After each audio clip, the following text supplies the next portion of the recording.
Hello, everyone. Thanks for joining us today. I'm so happy you could be here. Hello, boys and girls. Remember how Mr. Rogers, Blake, would, well, hello, boys and girls. How was his intro? What did he exactly say? Was it just hello, boys and girls? I can't get the voice. I have not prepared for this question. No, I haven't watched that in so long, I can't remember. Yes, there's something like hello, boys and girls, or howdy, boys and girls, or something, boys and girls. Yeah, it's just kind of like on YouTube easily. Yeah. You know, when he did his shows, it was just a chance for everyone to gather together. And that's what this is here at the Agree to Disagree show. Thanks for gathering together with us today. Yeah. Today is Thursday, July 4th, 2024. Hello, boys and girls. Thanks for joining us today on Independence Day. This is your yearly reminder to please, this is actually important, our words matter. Women in sports are women in sports. Words matter. It's not a birthing hole. So you don't call this Happy 4th of July. You say Happy Independence Day. Don't say 4th of July. That there's no connotation attached to a numeric value of 4 and a month of July. You say Happy Independence Day because we are independent. We had signers of the Declaration of Independence who got together under very difficult circumstances, including at the Green Dragon Tavern in Boston, where I went a year or two ago, which was great. But they decided to pledge their lives, their fortunes, and their sacred honor. And, you know, a lot of those people had their homes burned down. Many of those people were left penniless. Many were left for dead. Many had their families slaughtered. You know why? Britain. You know why? Tyranny. You know why? Evil. That's why. And on this 4th of July, 2024, I think it's a nice opportunity to take a reminder and realize that we're all getting together, locking arms, and we're pledging our lives, our fortunes, and our sacred honor.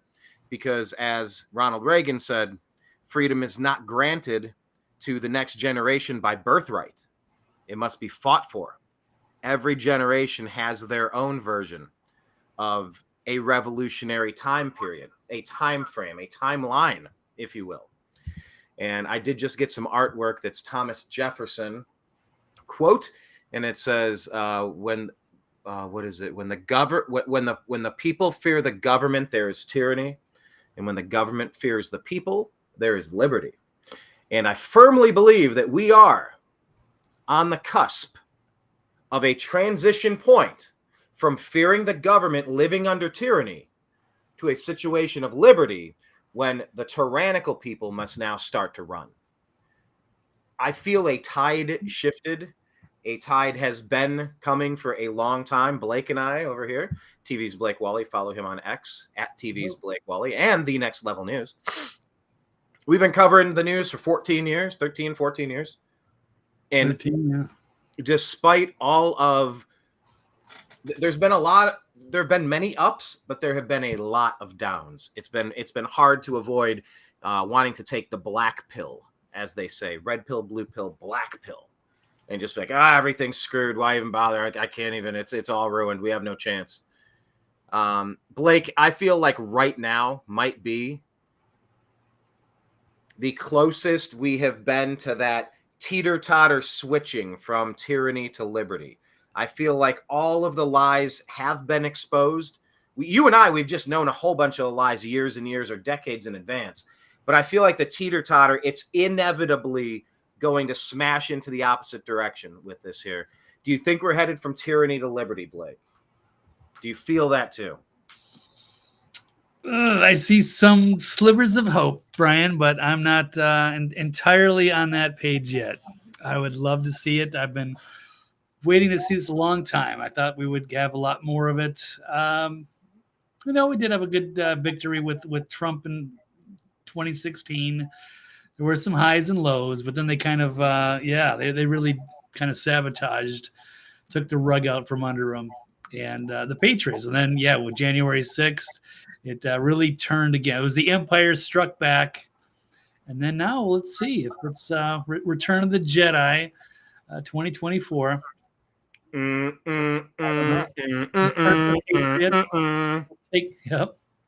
Yeah, But Maybe. look, I'm feeling it. They have taken their share. The multiple fake impeachments, the multiple fake indictments. You got Peter Navarro, a political prisoner. You have several other non-violent January 6th protesters as political prisoners right now. You have Steve Bannon, a political prisoner right now.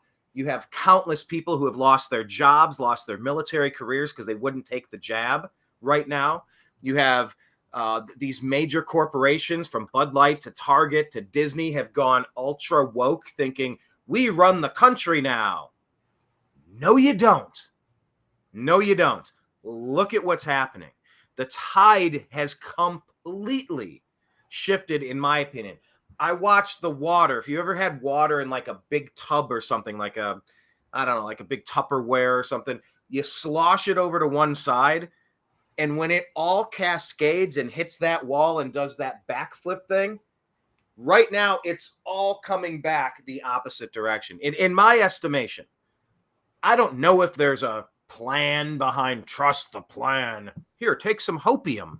One spoonful of hopium each day will keep you going. Derp. I don't like that, but it's impossible for me to believe that this stuff wasn't identified years ago, that they haven't all been caught, and that this isn't going to be a beautiful disaster for all the deep state traders. To me, it feels inevitable, although I definitely cannot take that spoonful of hopium each day. I don't buy into a plan. But my God, Blake, it just seems like the tide is turning. So, yes, happy Independence Day to everybody. Thank you for being here, even though right there Blake pulled up saying happy 4th. It's supposed to say happy Independence Day. Our words matter. Women are women, men are men, and independence is the reason for the season, not the number 4. So thank you for joining us, Blake. What were you up to today, and what do you plan on doing this evening? Any fireworks, any barbecue, any debauchery, any Americaning for you today? I'm just gonna get blackout drunk as soon as the show's over. Probably not gonna eat or anything. Yeah, just fireworks, drinking. No, not really. Gonna pass those days. And I'm in a smaller town now. I used to be in the bigger city. So I'm used to, more elaborate shows. Las Vegas, Los Angeles, even the Twin Cities, many other places. So I probably won't do a whole lot. But there will be fireworks shows. I just don't think I'm gonna go. But I am gonna make some burgers and some hot dogs. So I will look forward to that. Brian, what are you doing? I got out, and by the way, I did put the overlay out. I think Kenneth and not Deb from SAC. Hi, Deb from SAC. Hi, I am Charles. What's he saying? Precision over by a long shot. The deep state has many more nefarious things up their sleeves before November. Yes. I am S. Charles. Our question of the day last show on Tuesday, and please answer if you could. Would you put the over-under on 20% likelihood that we're going to have actually a surprisingly smooth sailing to the November election and then just a regular election? We set it at 20%. I think Blake said it's much. What did you say? It's less likely? Yeah, I think it's anyway. They're gonna throw everything at us. This is a fight for survival. And a lot of these, people, Democrats do not want to just lose peaceful transfer of power. Like, oh, okay, well, here you go. You can have Trump back. It's all good. Like, well, here's the part that I'm Machiavellian time. It's ends justify the means. It's, we have to have this war with Russia so we're going to have to suspend the elections. Sorry. But here we go. Yes, they will do anything and everything to stay in power, whether that's cheating the election. I'm not saying anything about cheating in the past. I'm saying cheating coming up. Whether that's amnesty to illegals, getting them to vote, shady vote counts that you can't audit, whether that's starting a war, whether that's starting a civil war. No, there we go, 19.99. Hey, guess what? But yeah, Kenneth took the under. You're the dude on Price is Right that goes 1 penny. And look, that's a strategy. That's good. But you took 1 penny off of that. Thanks, Kenneth. Appreciate you. Hey, Deb from SAC is giving us some praise right now. Blake, this might go into furtherance of us considering adding some shows or changing some times. She says, perfect timing for your show today. So glad I could catch it live. Thank you, Deb from SAC. Thank you so much for joining the Agree to Disagree show on the New American Media, because the old American Media failed. We appreciate you. This is Mr. Nimbus here, stepping right over top of my keyboard. So let's see if he changes the channel. But let's tell you what's on the docket today, and we're going to get right to it because as awesome as this is, I didn't answer my question, but I was trying to get some sun. I have an awesome farmer's tan from the wrist to the elbow. I got an awesome tan from the ankle to the knee, and then a nice wrap right here. I don't know if you can see. I mean, but it is stark. Here's Nimbus. He's checking it out. But like, I'm outside doing gardening, and I get like that farmer tan.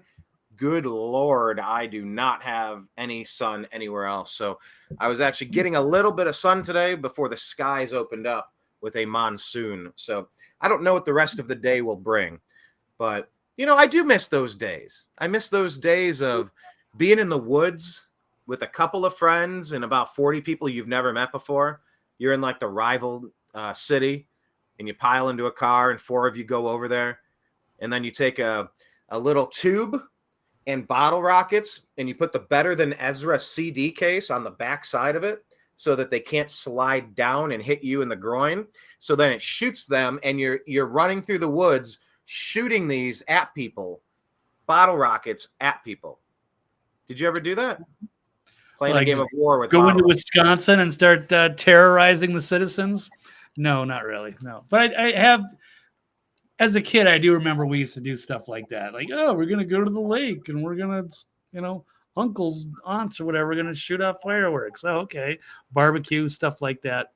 I'm just isolated here. I'm in Tennessee. I don't have any family, or I don't know that many people. So I'm not really into it this year, but certainly in years past, I would do it again. But it's going to be more of a mild local event, but it's nice to have a day off. I'll just say that. Oh, absolutely. I mean, it's something else. Like just going back to those years, though, to just think of all those times, all those barbecues, the bonfires, and man, I did I realize that I was living through like the heyday or like the heaven of my life at the moment when it was happening? I don't know. But I've always tried to get the most out of my days. I will say that whatever the day is, I try to get the most out of it. But I can still smell the bonfires. I can smell the fireworks. I mean, the days with the potato guns in the backyards with the cornfields. And wow. Okay. I mean, 4th of July, Independence Days were awesome. And I'm telling you, I would be out on a cigarette boat on some Finger Lakes in, you know, and I don't know, was that with Hunter Biden rounding up nothing. All right. I'm not going. Hunter Biden? Yeah. He's got the Finger Lakes tattoos on his back. Okay. Maybe my use of Finger Lakes might not refer to the same Finger Lakes, but I digress. Yeah, it's the barbecues, it's the bonfires, it's the explosions, it's the water, it's the boats, it's the beverages, and it's the company that you keep, the friends and the people under your arm. So yes, happy birthday, America. I remember Donald Trump has talked about on our 250th anniversary. I think if my math serves me right, we're about 2 years away. Trump has talked about a hall of champions or something, like a hall of heroes, a new hall of heroes, kind of implying that when the sting is launched and when all the bad people are taken away from their positions of power, there's going to be a new batch of Mount Rushmore worthy heroes that helped make it happen. Maybe even Mike Pence. Like people that play the bad guy and we're like, oh, I don't like that guy. And it's like, hold on. Everyone's playing a role. Just hang tight. Just hang tight for 6 years and we'll get this sorted out 6 years from now. So I don't know. But Trump has talked about the 250th birthday party for America being a really big deal, Blake. That's what I was getting at there. Well, I certainly hope so. That would be something I would like to participate in if that comes to fruition. So, yes. But meanwhile, yeah, we've got a lot of work to do, but if we can get Trump back in and have a victory over the deep state, take this country back, then certainly I will be in a more festive mood. And perhaps maybe we'll even be acknowledged. Maybe we'll get an invitation to one of those big events. We'll see. Absolutely. Yeah. We're definitely going to the party. I don't know where that's going to be. Crash it either way. Like, hey, remember us? Yeah. Anyway. Exactly. Hello to Dorothy coming in from Kick. What's up? Thanks for finding us. We're enjoying ourselves on this Independence Day here on the New American Media. Thank you so much for finding us. Let's tell you what we're going to talk about, and then we're going to just jump right into it. Kenneth talking about he remembers the old bicentennial days. Yes, he's that old. So, yeah, thanks for that perspective, sir. And thanks for joining us, Dorothy, on Kick. Love having you. So here are some of the topics we're going to buzz through today because we're going to get back to our relaxation mode. President Trump, should he apologize for his recent candid criticisms? Democrats off-air conversations, is that the same one? Democrats off-air conversations are in full-scale panic. Okay, yes, we will unpack that one. Also, should Democrats be outraged at the misleading media? I mean, that sounds pretty good to me. Hey, Tim, what's up? No, Jim has never been on this show, but, I don't know. If he's a cool guy, maybe he could. We'll let Blake determine that. Frankie saying, Blake, drive up here and we will celebrate. Look at that. Look, you got invited to a party with Frankie. That's pretty cool. Thanks, Frankie. All right. Sounds good. Yeah, good times. We want to talk about Democrats. Should they be outraged at the misleading media? Or should everybody be outraged at the lying legacy media? Also, Biden's poor debate performance, was that because of over-preparation? Kamala, will she be easier to beat than Biden? Has the dam broken and are the Dems ready to finally dump Joe? Democrats, will they be forced to nominate Kamala or a minority? By the way, this is a good time for me to just remind you that when you're tweeting, do hashtag Un-Kamalafied or Un-Kamalafied for the position, because she is drastically un-Kamalafied for the position. So we will talk about all these stories and more on today's episode of the Agree to Disagree show on the New American Media. Look, please follow the New American Media on YouTube and on Rumble and on Odyssey. Also on Patreon, on Facebook, on Instagram, on X at American_media_, on Telegram at TNAM and TNAM chat, and on Spotify, the podcast is the Agree to Disagree show.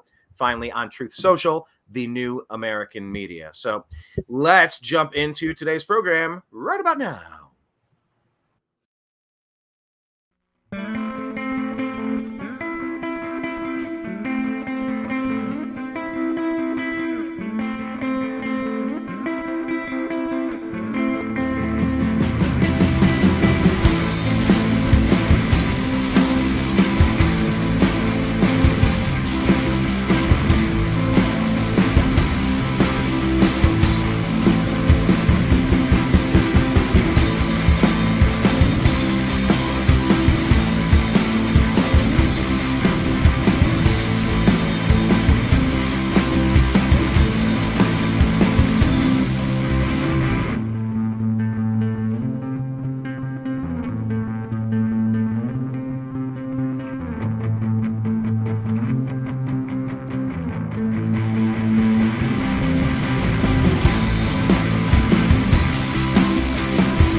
It is a very fun intro created by Mr. Blake Walley, and I was just telling him off air. We need to get a 20-second version of it to just jump to it and jump right back to the show. But look, Deb from SAC is saying she loves these clips. They're a great promo. She didn't even let me finish the sentence. She enjoys it. And for new viewers, it's like, yeah, these guys have been doing the news for a decade and a half. They know what's up. This is a good program to watch. These aren't just two clowns sitting in their room. I mean, we're the biggest under the radar news superstars out there, Blake. The biggest under the radar news superstars in the universe. What say you? Sure, why not? Let's roll with it. Let's roll with it. Let somebody prove us wrong. We were nerds in our basement 12 years ago, right? We were just doing like regular podcasts. I don't even think video quality wasn't even that good yet. But yeah, we've got a lot of content over the years. A lot. Yeah, go on the YouTube channel. Career breakthrough yet, but we're holding on the cusp. We are on the cusp right now. Go to youtube.com/@thenewamericanmedia. There's like 1,400, almost 1,500 videos there. spirituality and political events and sports and music, all sorts of stuff. So please check that out. Okay, let's jump into the program today. Blake, agree or disagree that President Trump should apologize for his recent candid criticisms? I will say absolutely not. I would disagree with that. I guess he did get some criticisms. I guess people just have to complain about something. But no, I love this. So let's pull this one up here. There's a leaked video where Trump was on the golf cart with his son Barron, saying Biden quitting the race and Kamala is so fucking bad.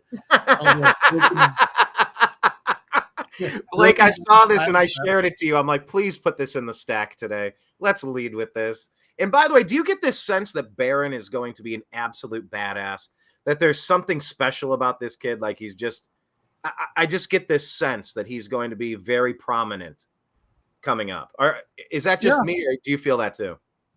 Yeah, I can see that. I mean, it's still early. He's a young man, but he still needs a lot of seasoning. But yeah, I mean, he's going to get to learn from one of the best right there. So yeah, he has absolute potential to be a superstar. Someday he'll get his time. But yeah, no, so that's good to see. But he got front row view to this. He's also going to be on this viral video. Yeah, so, Dad.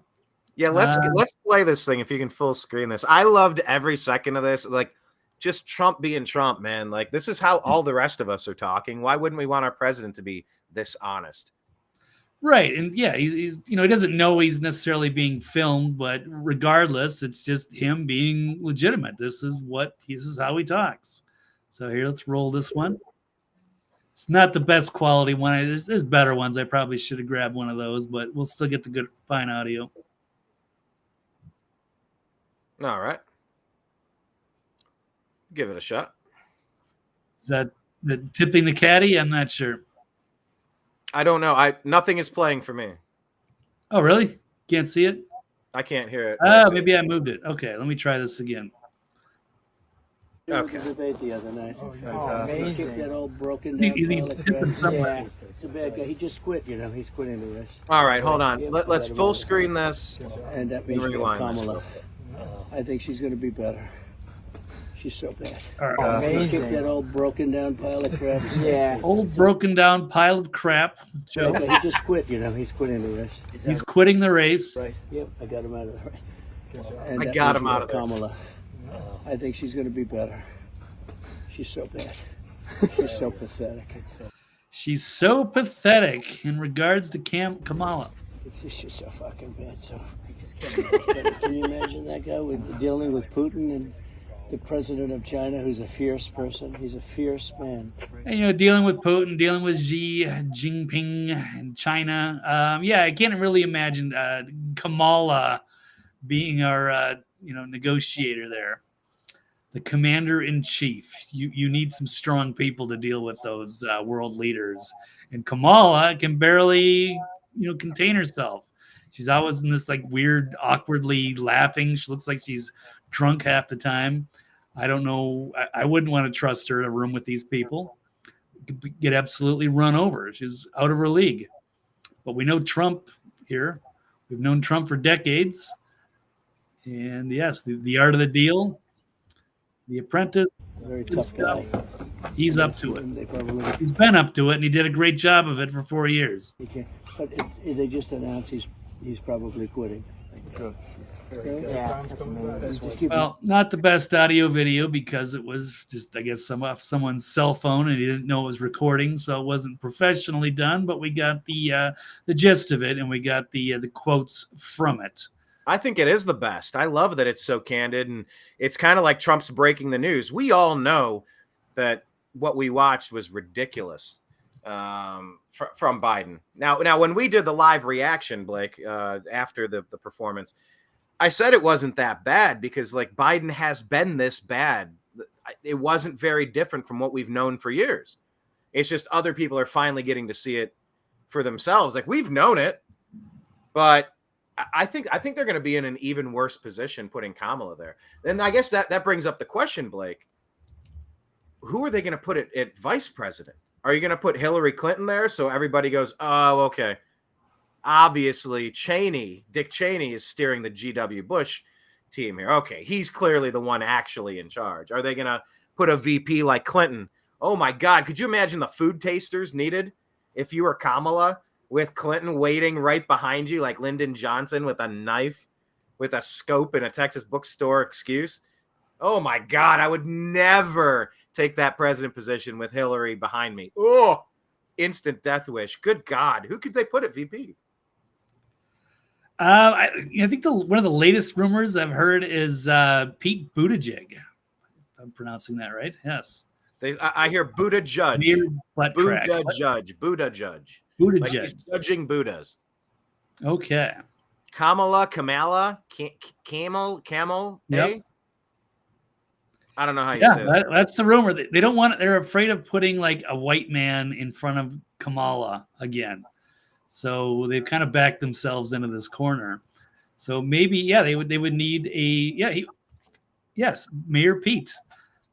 He'd be the perfect kind of like beta male sidekick for Kamala.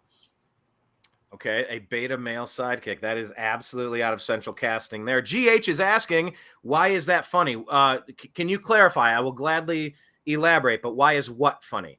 Why is that funny? What we typed was Un-Kamalafied, because Harris is Un-Kamalafied for the position.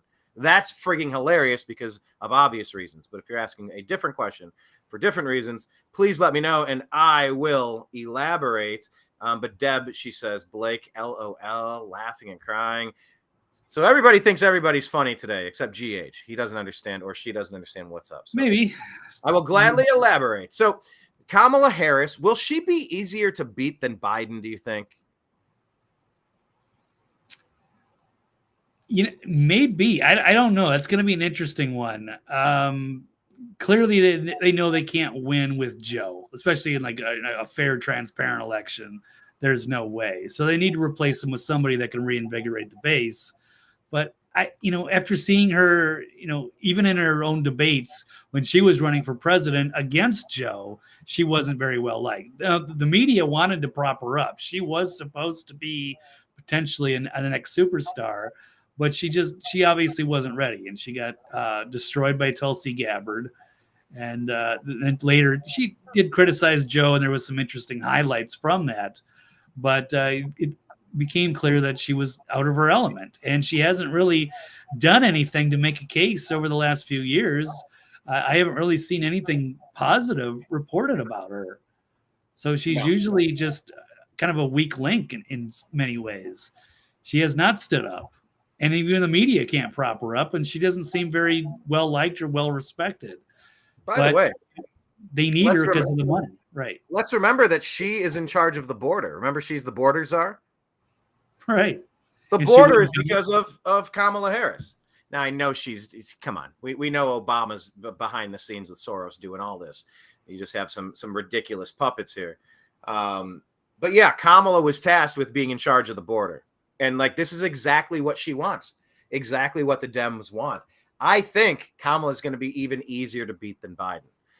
You mentioned about a clean and fair election, and I will just add that caveat. The fact that they thought they were going to be able to try to slip another one past the goalie and cheat another election in 2024, that has me very concerned that they had that much gumption. They had cojones the size of beach balls to try to think that they were going to get away with that. And so that definitely concerns me, Blake.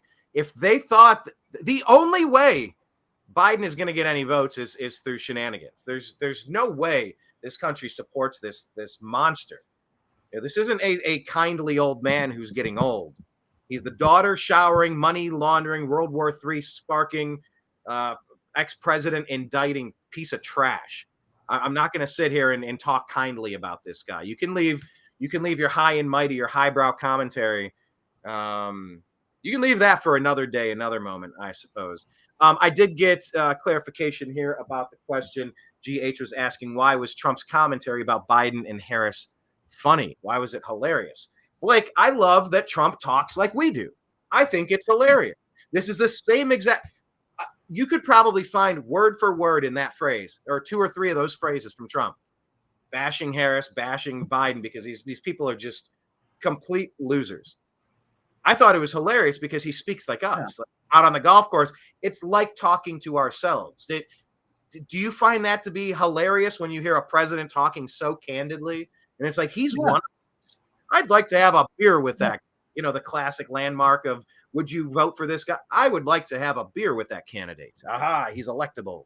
What say you? Yeah, no, that's very refreshing, as opposed to like a guy like, Gavin Newsom, who's just going to be like, all corporate speak and totally phony and all scripted. So yes, that's why we liked him to begin with. Yeah. Tell it like it is. Somebody needs a champion to go into Washington and shake things up and drain the swamp. And it's also, when you play that game, if you're rolling the dice, there's another die that's added to that mix. And one of those, there's no whammy, no whammy, no whammy, no whammy. Wah, wah. Oh, I got a whammy. Oh, they took all my money. I've been watching like the reboot of that with Elizabeth Banks or something.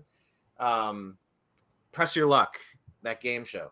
So, we love that about Trump, but he also has wild cards in there where he'll say something inelegantly. He'll put his foot in his mouth. He'll start a whole he'll say something that opens the door to all sorts of rampant, wild BS attacks. And it's like, if you just could have contained yourself a little more, we wouldn't have even had this as a distraction to what's going on right now. I've said this for a long time. I do love these candid moments from Trump. However, with Trump in this election cycle, less is more.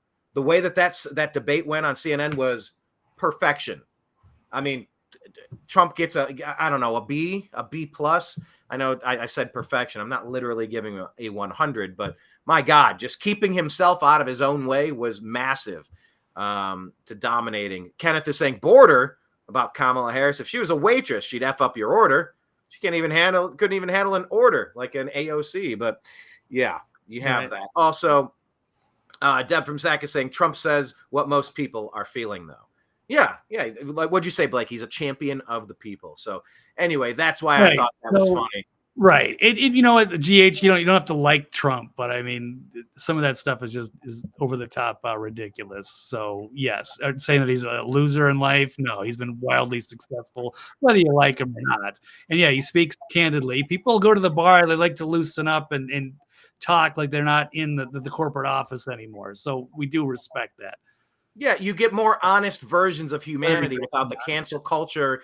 The warriors out there on the prowl for scalps. Hey, I ruined this person's life today. That'll teach him to question this particular component of my 18-point party plan. It's like, okay, weirdo, get out of here.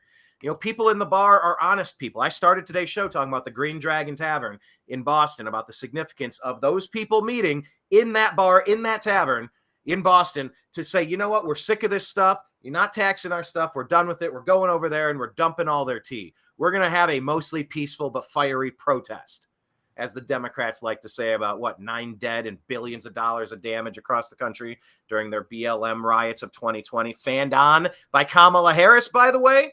The racial arsonist Kamala Harris. So yeah, please run Kamala Harris. Let's bring up what she did to people possessing weed in California, cackling about it, and let's talk about her fund to bail out violent rioters during the 2020 Democrat deep state insurrection, if you will. So yeah, please bring on Kamala Harris. All right, Blake, let's bounce over to this component of it. The Democrats' off-air conversations are an all-scale panic. Do you agree or disagree that Democrats off-air, once again, when nobody's over your shoulder, you got like Nancy from HR, and it's like, ugh. You ever see that clip from Dwight from The Office? And the girl, this hot girl, she's like, blood type, O positive. And he's like, universal donor. And then his girlfriend, she just kind of emerges from the shadows, and he looks over and goes, yeah, and he cusses. That's exactly what it's like when Karen from HR is over your shoulder. Like, you're just startled and you're not yourself, but when you're yourself, you can be honest. Democrats haven't been honest for, since they were Oh, no. promoting slavery, probably. Well, okay, but even just, I'd say things They're have the gotten party of slavery. We can say that. That's the truth. right. Certainly, they have an ugly history, but I mean, they've also had some good moments. Like JFK was a great president. There was Democrats in the past, Thomas Jefferson, another. I mean, there's there's variations, and they've kind of gone back and forth, but and kept the Republicans in check. And I know, as much as I dislike the Clintons now, they were pretty good in the '90s, and the Republicans looked like idiots. So they were buffoons, and they got their ass kicked. But anyway, today's Democrat is not, I can't even relate to that. They have just gone full radical leftist, communist, whatever, fascist. Marxist. Totally lost the plot. Very un-American now. They would absolutely tear up the Constitution and the Bill of Rights if they could. So no, there would be no First Amendment. They've already done everything to shut us down. They would get rid of the Second Amendment, Fourth Amendment, 10th Amendment. No, they're not American in their ideals any longer. So there needs to be resistance against this. And Trump is, the Republican nominee. And yes, and the Democrats, what do they have? Yeah, Kamala Harris now. It's not going so well. They are panicking behind the scenes, and I will pull that up. So yes, I will agree with that, but I also have something to back this up. So I guess even Brian Stelter. I mean, there's so much pushback, and if the Democrats had their way, they'd still be running with Biden. If we didn't have that debate, they'd still be out there pretending like everything's fine. And if they Blake, could just pause right there, if Yeah. you can. Pause on that point. Sure. Does that mean that it's obvious to you that CNN, Barack Hussein Obama, Jake Tapper, that these entities set Biden up to fail, just like Nancy Pelosi set up Trump on January 6th? I don't know about that. I think they did everything. They put him in a position to succeed, as far as I can tell, for that debate. And so they let him out to hang himself, and perhaps, and I do believe that they did the debate this early in June, because that's unprecedented. It's usually, I guess, like, September, October. It's kind of so the American people can kind of catch in before the major vote, that they can see the candidates standing for themselves, everything fresh. And then it's a presidential debate, a vice presidential debate, another presidential debate. I don't know if there's 2 or 3 usually, but to have one in June, even before the conventions, is extraordinarily rare. So it's not that they set him up to fail, but I think they gave themselves some leeway. I think they know that all is not right. But had he, performed even average, I think they'd absolutely prop him up and stay with him. But the fact that he got exposed, now that gives them some time to prepare a plan B. And we'll see how that plays out. But yeah, they are panicking behind the scenes. And it was interesting to see, Van Jones admit that. But even, there's still Democrats like freaking out about that. But even Brian Stelter, I guess, had to shut off his replies. You can see Aaron Rupar. We're not, Aaron Rupar is another one of the. I watched a movie yesterday, Blake. I don't know. It was something with Zac Efron, whatever. I'm telling you, this thing, for no apparent reason, one of the characters has to mention that she's queer. And then they bring up something, what do they say? Netflix, BuzzFeed, Google. They referenced all of the worst. I'm telling you, like the buzzwords from the key. All you need to know is the key players. The companies, whether it's Target, Bud Light, etc. You need to know the players, the Brian Stelter, the Jake you need to kind of know the hacks, flacks, and lackeys, right? I used that phrase the other day, the hacks, flacks, and lackeys. Once you know the players, what they're doing starts to come into focus here. So you're saying Brian Stelter had to turn off his replies? Yeah, because the pushback from the Democrats. And GH says, Dems shutting down the First Amendment. Yeah, look what they've done on Facebook and Instagram and Twitter before Elon Musk turned on. Yeah, we've dealt with enough stuff over the years. I've been in this business 15 years, so I've seen all kinds of censorship. I've taken all kinds of strikes from, supposed misinformation that turned out that I was fucking right on for years. and I got punished. Yeah, with the Hunter Biden laptop, or whether it was the COVID bullshit. Yes. So yeah, they would like to shut down the First Amendment. So they've been doing a damn good job of that by having the feds infiltrated all these social media companies. So you don't know what you're talking about. But yes, sorry, I'm getting distracted. But yes. Oh, by the way, Blake, hold on, wait. Blake, focus. Let me put it up here on the screen. This is GH. Definitely having his fun with us today, or her, right? Saying, "Ha ha, the Dems shutting down the First Amendment." I mean, have you followed anything in the past 20 years of what Obama has brought to the country? So anyway, this person pretending Dems shutting down the First Amendment. Yeah, that's exactly what I'm saying. You were literally whining in a public forum. Okay, great point, bro. Guess you still have the First Amendment, eh? You know, and I replied, Google has a shadow ban like crazy. Zero free speech on YouTube, Meta. And that person's reply is, Google is not the government. Blake, please respond to Google is not the government. Perhaps the dumbest comment I've read in 2 years doing this show. Well, because they don't know any better. They don't know what we've been through. There's times where I think they do know, though. I think it's bullshit. They don't have to deal with that. They never had, Aaron Rupar never had, I can't broadcast on my YouTube channel because I got a strike for supposed misinformation. That's never happened to them. So no, they have all kinds of different ways of messing with the algorithms and cheating people behind the scenes. So, and not just that, Blake, can you maybe just reference the fact that all of these major social media companies have been infiltrated and they're essentially run by the CIA? Can you maybe mention something along that? Because yes, it is the fucking government running these companies. Right. Well, yeah, with the Twitter files, or it happened with the Hunter Biden laptop, which they came out and said that was Russian disinformation. That was bullshit. But they used that as like an excuse, like, okay, well, now we have to get inside of these companies. It also happened with Fauci's niece. I think she was in Twitter. So they had to get into combat misinformation. So yes, they let the feds come into these social media companies and police speech. And so people were getting shadow banned or whatever. Demonetized, deplatformed, silenced, like something out of a Black Mirror episode, you clown. Anyway, Blake, get back on track here. Democrats off-air conversations, full-scale panic. You had a Van Jones clip you wanted to show. Or a Stelter clip, maybe. Right. Well, it's interesting even seeing Aaron saying, the replies are off, which is a sign of how Brian's nonstop posting about this is being received. Because, Aaron Rupar doesn't have the balls to go against to actually say, hey, we're panicking. We probably need to have somebody else. He's going to prop up Biden, and he's not going to make waves. But Brian Stelter, by the way, Rupar is amongst the absolute worst. Oh, yeah. Yeah, definitely. Yeah, major hack flack lackey. Brian Stelter with the key moment on CNN. Everybody comes on the air and says this is all great stuff. Behind the scenes, it's a full-scale panic. That's from Van Jones. So yes, there are, and then of course people are freaking out about that. Like, how dare you post that? Like, no, that's not true. Like, how the fuck would any of these people know that? Like, they're privy to what goes on the inside or even behind the scenes back there. So at least Van Jones admitting what we suspected. So here it goes.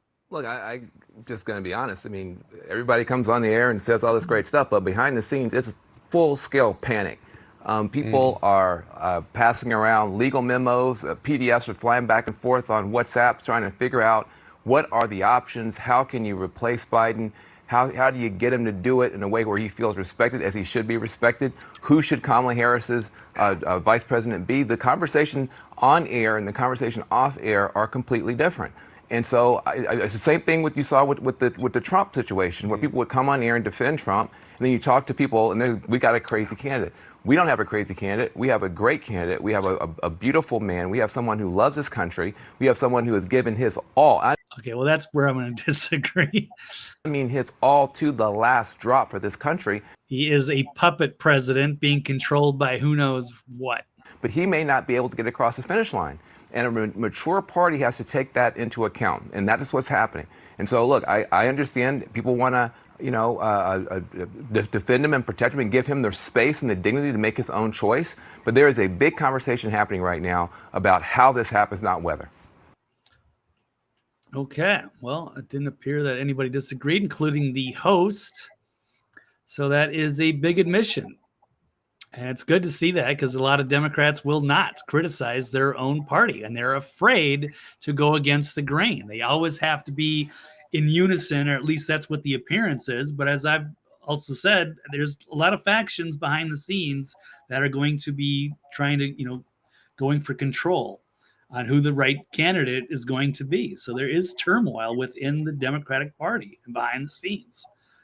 So it's not looking good for Joe. And whether they think they can, prop him up over the finish line, or whether they got to have Kamala, or whether they can keep Kamala maybe just on the ticket as the VP.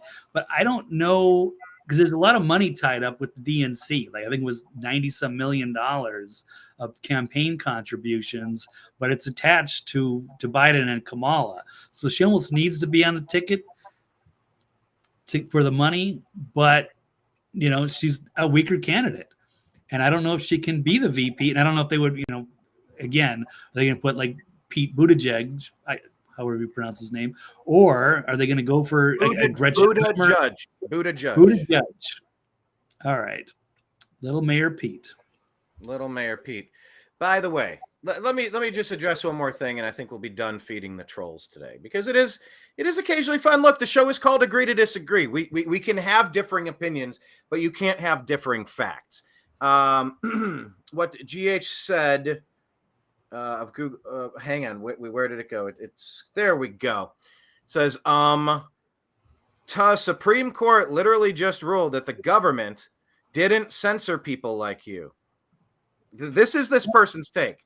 People like you want to whine about censorship, but don't know the First Amendment wording. Blake, that's not what happened in that case. By the way, there was a unanimous ruling that I'll pull up here on the screen. Yep. GH, where do you get your news from? I'm just curious. GH, where do you give us like a top three? Like, where do you go? CNN, MSNBC? Like, podcast. When you want to get real news, I'm just curious, where do you go? Because I would say you're clearly misinformed. But I appreciate you coming on, get your perspective. Yeah, we like to get some disagreement. And there was, I said this quote earlier today. I said, it's one of the best quotes of all time. If you don't watch the news, you're uninformed. If you do watch the news, you're misinformed. And there is a tough question of how do you actually interpret real news versus fake news? How do you know the difference? I guess, when you have a track record and a strong batting average, you don't second guess it. You just go for it. But by the way, let me just say this. The Supreme Court on Thursday, this was from a week or two ago, maybe a month ago now.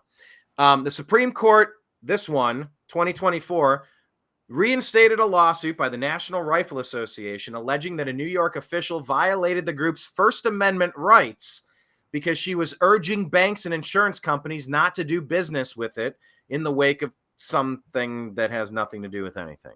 So there are active attacks on the First Amendment, and there was a unanimous ruling to shut that down. Unanimous, even Sotomayor.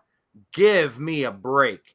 The First Amendment is absolutely under attack. People having their lives ruined, their livelihoods ruined, because political pundits, political hacks are out there doing henchman-type stuff like they're the mafia. By the way, if you want to know the truth about what happened in the recent SCOTUS case from June 26th, a week and a half ago, the SCOTUS did not rule that people like me are not being censored.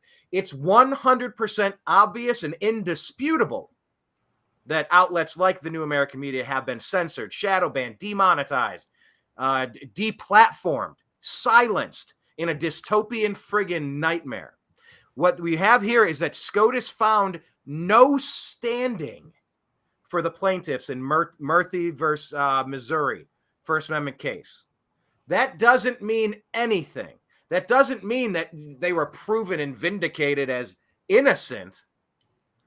It's the same wrong ruling. And yes, I'm calling this no standing ruling incorrect. They did the same thing when states were trying to file charges in 2020 to say, we don't believe that we had a fair election. We don't believe the results that came in from this state, from that state, from that state. Why? There's a laundry list of why. They need a new election or we shouldn't certify these. They say you have no standing. Okay, I disagree. Oh, you're smarter than a Supreme Court justice? In this case, I think I am. In the United States, you have 50 states. Obviously, you have territories and whatnot, but you have 50 states voting for the president.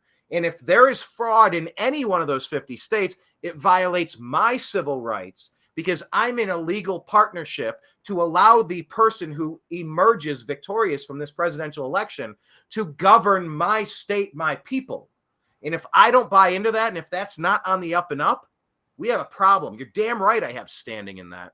So what happened here was bad. The Supreme Court ruled how they ruled. They punted it back. They didn't say that they were vindicated. No, they did not. They said, you have no standing to bring such a case. So now Rand Paul is putting forward legislation to exactly address what's going on legislatively, since the judicial side was unwilling to take it on by kind of punting this down the road, kicking the can a little bit. Any final thoughts on this, Blake, while we get back on track? No, as far as I know, that the fight's not over on that. It just was thrown out on basically a technicalities. So we'll see how that develops. But in the meanwhile, we'll focus more of our attention on more of the free speech platforms. We're holding hope for at least Rumble and Twitter X. Yeah, I've But, tried. We still, basically obviously we still have some YouTube channels. We're going to stream there as long as we can, but we're not getting a lot of help from them, or Facebook Meta is pretty terrible. So at least there's some competition. I mean, if there was free speech, it'd be great because there wouldn't be like a Rumble, right? Because everyone would still be on YouTube, and people can still be monetized and have free reign. They could have transparent algorithms. But that hasn't been the case. So that's why there's been all of these other social media companies that have come out, because we weren't able to speak the truth. So you had the Truth Social, or was it Gab or Getter or Minds? Right. I mean, if Facebook, Instagram, and Twitter back when it was before Elon, they were shutting everything down. So they cracked down on First Amendment, and people should get sued for that at some point. But these are private companies, and it's not as easy. But when the government is putting federal agents in there, and they're controlling what they call as misinformation, but it's just stories that are embarrassing for the administration, that's a problem. Yeah, and please go back to there have been several episodes on this. Rogan has had several people on. I remember what was her name? Vijaya or something like that. Yeah, Vijaya. She was in she was nasty. In Twitter X. Yeah. One of the higher people. Right. Listen to Zuckerberg talking with Rogan. Listen to the congressional hearings from the better part of this year. They're busted. They are dead to rights. These are civil rights violations. People hear the word civil rights, and it's just like they get in this hamster wheel of, I'm just going to talk about amount of melanin in my skin tone, as if that's the most pressing issue anywhere. Really, it's content of character. But when it comes to what they were doing, oh my gosh, the civil rights violations from these companies, they can't hide.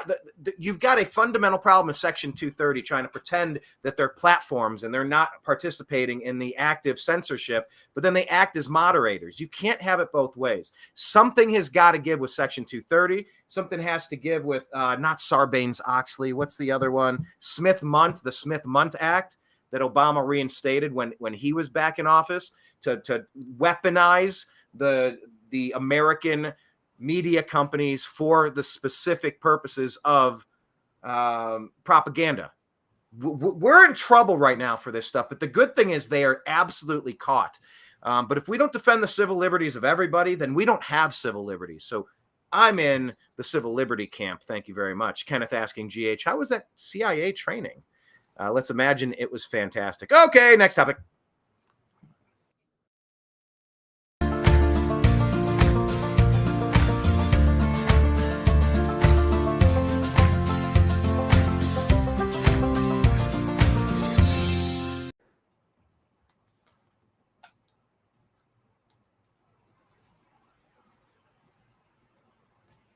Okay.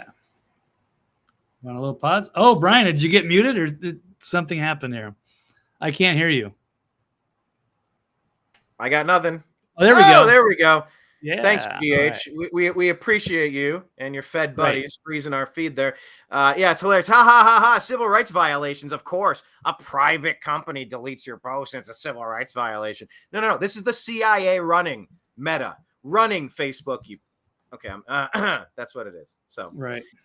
there we go. Enough feeding the troll. Move on to the topics, Brian. They're angry. I mean, it should be direct your anger towards the leftist media that has lied to you all these years. They lied to you about, what the Hunter laptop, or lied to you about COVID. They lied to you about Joe Biden's health and so many other hoaxes that they've pushed over the years, or that Trump was a Russian asset. I mean, it's so much bullshit. And you're going to come in here and troll us?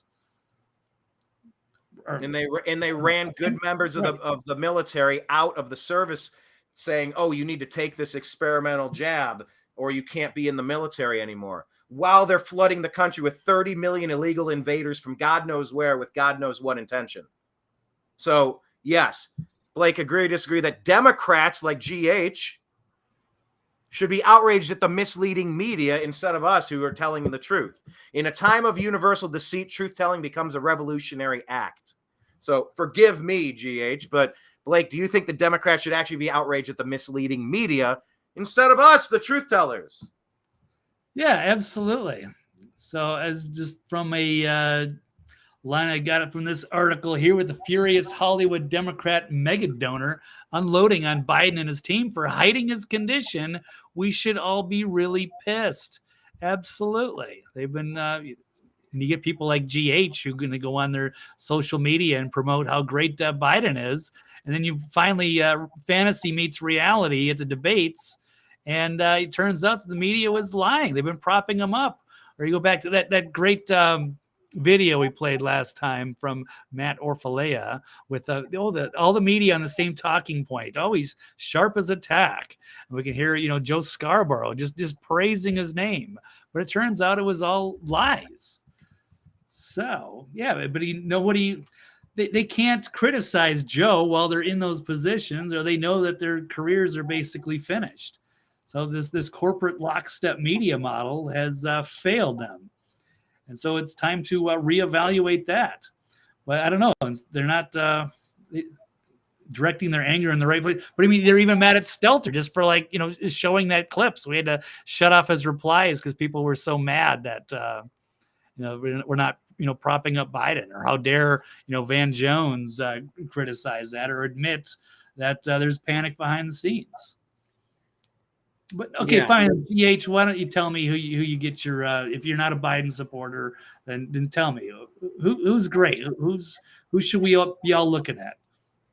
We've asked GH not twice. I'm just guessing what you're at. I'm just not a projection.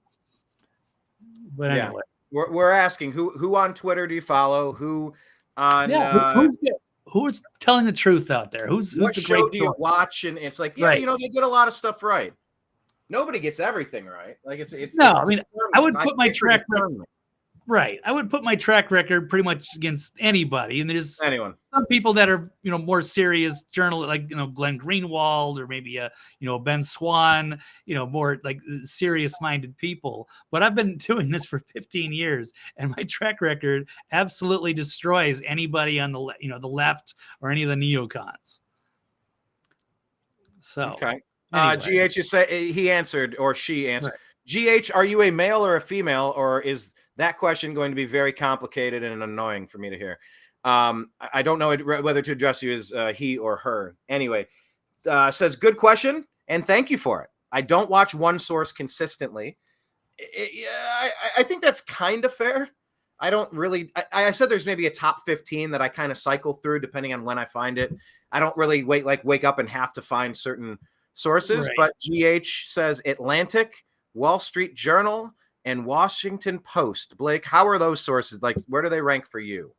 What do we know about the Atlantic, Wall Street Journal? The Atlantic is like flaming neocon. I wouldn't take them seriously at all. They're always something with war. And I think of Ann Applebaum, and I think of so many bad things that they've been pushing over the years. So I don't take them seriously. And just really quick in a sentence, can you define neocon? Like, who are the people that run the Atlantic?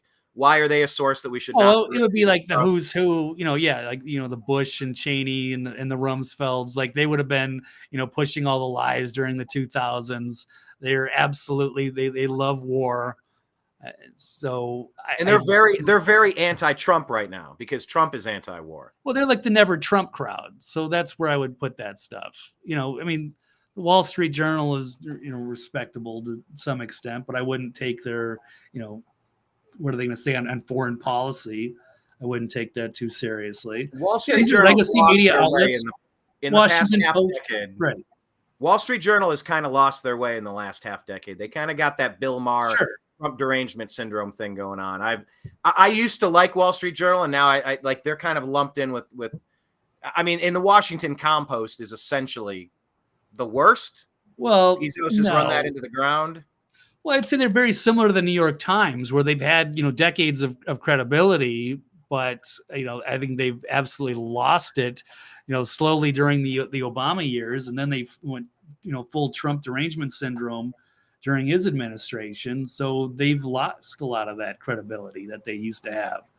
So no, I mean it's fine, whatever. It's not as bad as I thought. Okay, so this is more of a neocon is what GH is coming from. So as a never Trump neocon. So can we ask GH, who are you planning on voting for in the 2024 election? Now, while we let that just kind of sit out there, saying he's probably it's probably a Nikki Haley, I would guess. You'd guess Haley. This is probably the Paul Ryan, old school Fox News, neoconservative, never Trumper, classic conservative. I wouldn't even say classic. Well, let's leave that question to linger for a second, Blake, and continue on this one here, because everything, once again, it's the Biden show, the probably anti-Putin, right? Yeah, let's give all our money to Ukraine. Yeah, one of these types. So, well, let me ask Blake: Did we get into the over preparation component of the Biden stuff? I know we've been covering. No, Biden. We can just leave it side note. It does not have to be a major issue. But let's touch on it. I mean, I love the excuses and the coping. It's like, guys, you're just making it worse. The nation was horrified to learn the extent that the Democrats were willing to go to lie to us. Because you have to ask, if Joe Biden was your child's bus driver. Yeah, that could be a problem. Would you be concerned if Joe Biden was your child's bus driver, let alone the leader of the country with 81 million totally legitimate votes? Who's running America on this Independence Day? Who is actually in charge? Not that. Yeah, that's a terrifying thought. Either of him driving with your kids or being alone with your kids. Oh, God, that's even worse. Right. Oh, God. One would kill you, and one would kill the purity inside of you, the humanity that you once had before Dad crept into the shower. Be sexualized at a young age. Right. There you go. Yeah, okay. Who knows? But yeah, that's who they have up there. So yeah, that's at least enemy number one. So I don't know what GH is fighting. We want Biden. We want those are the two viable candidates. I mean, RFK Jr. There's Trump. There's going to be no Nikki Haley. There's going to be no maybe Marco Rubio. Olivier. Right. What's that? Chase Olivier. Oh, I don't know. Yeah, the libertarian. No. Chase Oliver. So GH, does GH watch the big fan of the Lincoln Project or Bill Kristol? I mean, I don't know. I mean, you don't have to love Trump, and that's fine. Well, but that does makes not like Biden. But what are you there for? What's the purpose here? But do we have the potential here? GH says he is a never Trumper. Right. He's moderate GOP, and he's called a rhino now. So let's say, yeah, you're right. Like the Fox News neocon. Yeah. Romney, McCain, warmonger. Mark Levin, right. Bush, Cheney, Rumsfeld. Yeah. The war machine from the right. Yeah, basically, yeah. I mean, that's what Atlantic is. The war machine of the right. So look, maybe there's an opportunity here between you and I and GH. Look, we're agreeing to dance into areas where it's like, is this person even for real? Is this a sock puppet account? Is this one of my CIA handlers? I know GH has been here before giving us grief, always busting our balls. You remember, Blake, on the several episodes where we've kind of gone off. We've had a few people. I don't remember if it was GH. I thought it was somebody else named Mike or something, but I don't know. We've had more than one. I'm not saying he's the only one, but he's he's a repeat repeat engager trying to tell us that we're incorrect. And you know what? We're not ignoring it. We're actually turning it into part of the show to kind of further explain the position. Maybe there's opportunity to win this neocon over to the Trump side. Blake, what would you tell a neocon that what would you try to explain that their media, like the Washington Compost, the Wall Street Journal, and the Atlantic, what do you think they lied to him about regarding President Trump, and why should this person ditch the neocons and jump on the MAGA train? You got a chance to speak to him, maybe a couple. The wars were a disaster, whether it was Afghanistan or Iraq. Of course, there's the latest one with Ukraine.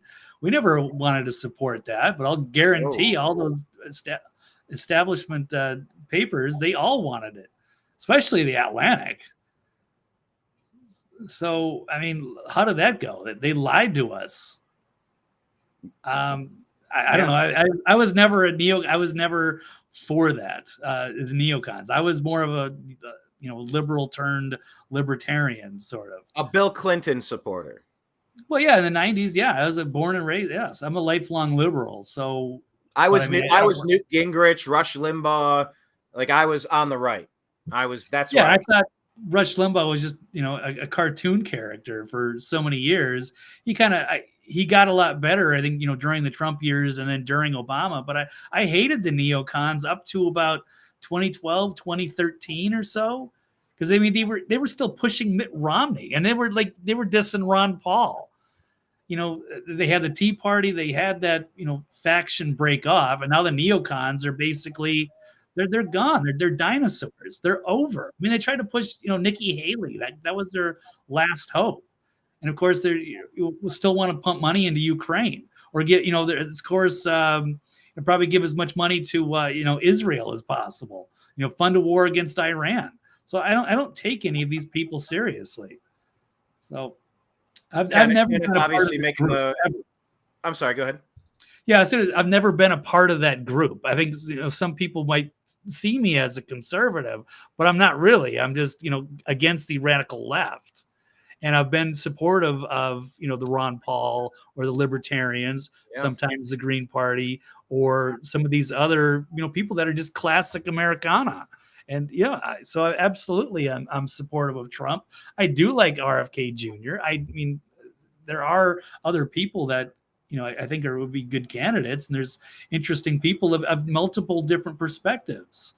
So whether there's, left, right, middle, but I do not like the radical left or the neocons. They're just that I'm never going to align with those views.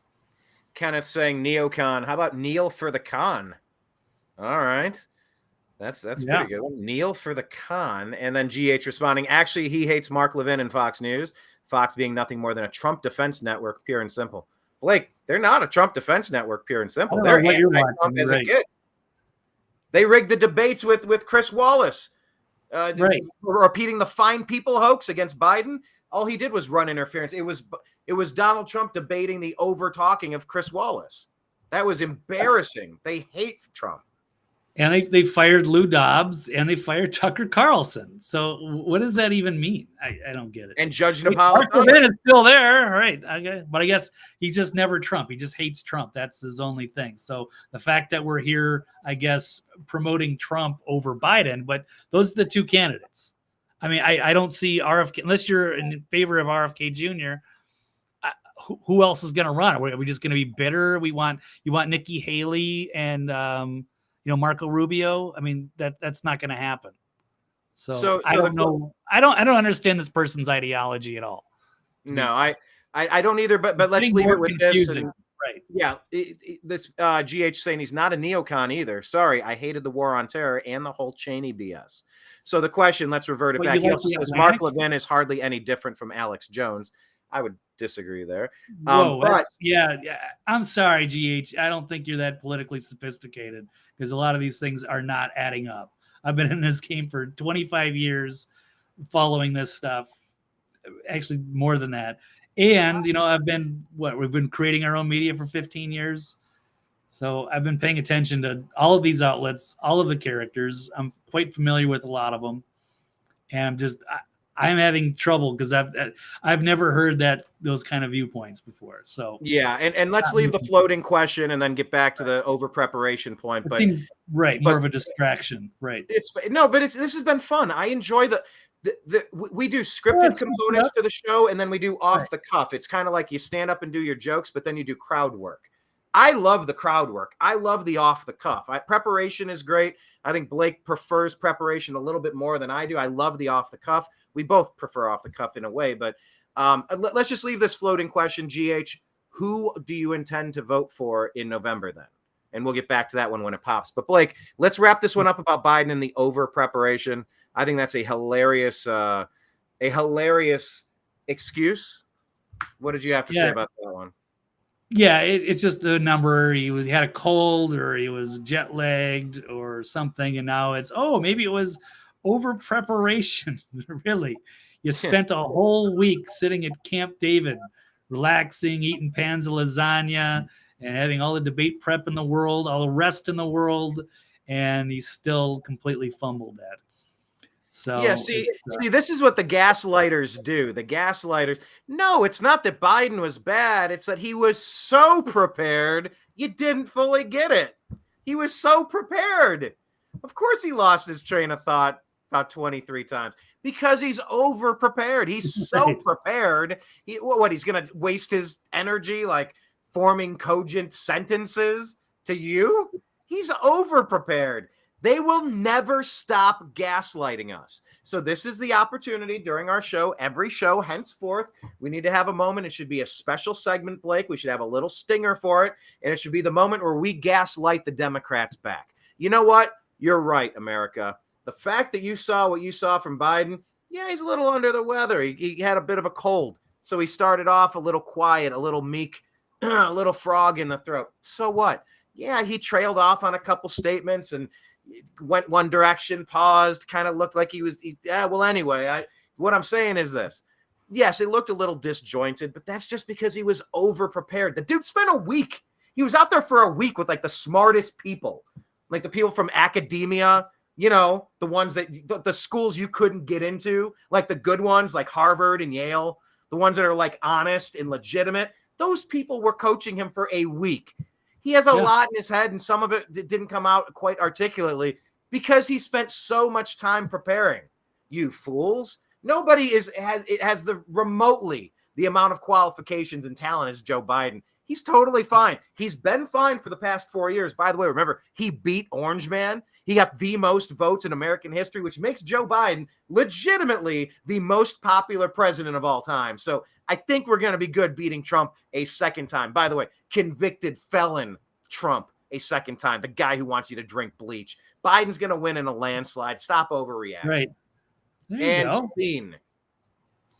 Well done, Brian. Very convincing. Just end the show right there. There you go. Okay. Anything else to add on over preparation? No, I don't think so. I think that's pretty much sums it up in the headline. Okay. So do you have a moment? Oh, there's a few other. Let me run a quick a couple more that I thought were hilarious and that they're getting roasted on the timeline here. This is one Joe Rogan shared from the New York Times. New headline for Joe Biden: what seems like age might instead be style. That's awesome. Yeah, it's style. Then we have one. Yeah, bring Jim Carrey out to make him cool with his Ray-Bans. Yeah, Hollywood, New York, Jim Carrey. Yeah, man, everything's cool. That's style. That's great. Blake, can you give us a gaslighting segment, maybe focused on style? Just lie to the voters like the Democrats would. Give me a 30-second clip of why, what we're actually seeing here is style. Can I get a taste of this?